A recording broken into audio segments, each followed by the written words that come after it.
The signal that used my voice. I work nights at a radio quiet zone in the desert.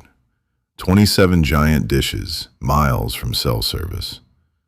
My job is boring by design. Check coolers, clean dust, make sure no one flies a drone over the array. Rule number 1 is simple. If you hear something that isn't ours, you log it, and you never, ever reply. On August 3rd at 2:14 a.m., Dish 14 broke that rule for me. It stopped its sky survey and locked onto a patch of nothing in the constellation Eridanus.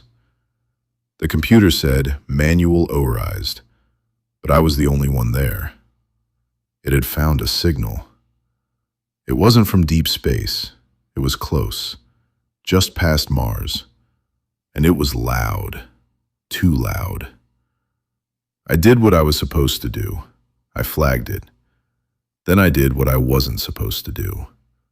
I put the headphones on. At first it was just static. Then the static shaped itself into a voice, slowed down, stretched out. My voice. It said, "Listing." I tore the headphones off and rebooted the dish. Probably just feedback. 10 minutes later, all 27 dishes moved at once. The whole desert rumbled. Every single one locked onto that same empty spot.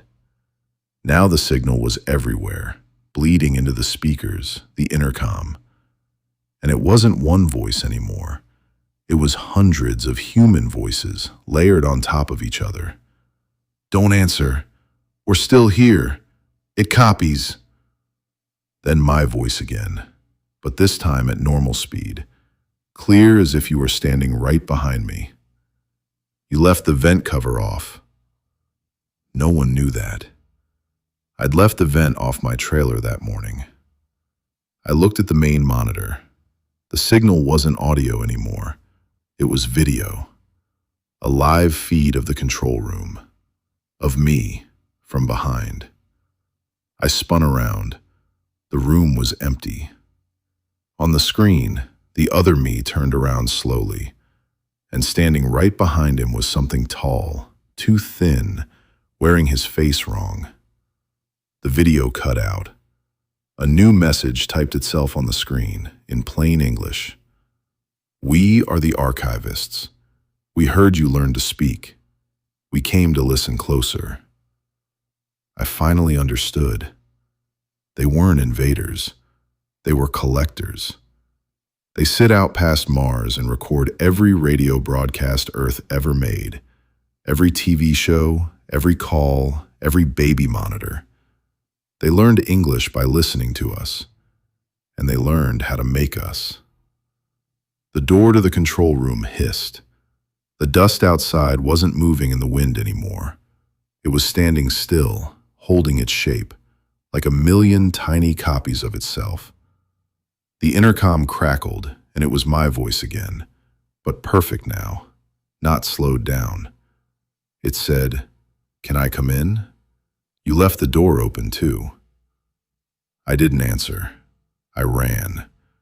I drove straight across the desert with all 27 dishes behind me, still tracking me, still listening. In my rear view, I saw Dish 14 finally move, not to track the sky, but to track my truck. I made it to the highway. When I got signal, I called my boss. He was quiet for a long time, then said, "We decommissioned that array 3 years ago. There's no night shift anymore. Who is this?" I turned around. The dishes were gone, just flat, empty desert. But my phone is still playing that signal, very faint. And last night, my bathroom vent started breathing in sync with it, and it sounds exactly like me. Thanks for listening, and like and subscribe for more scary bedtime short stories.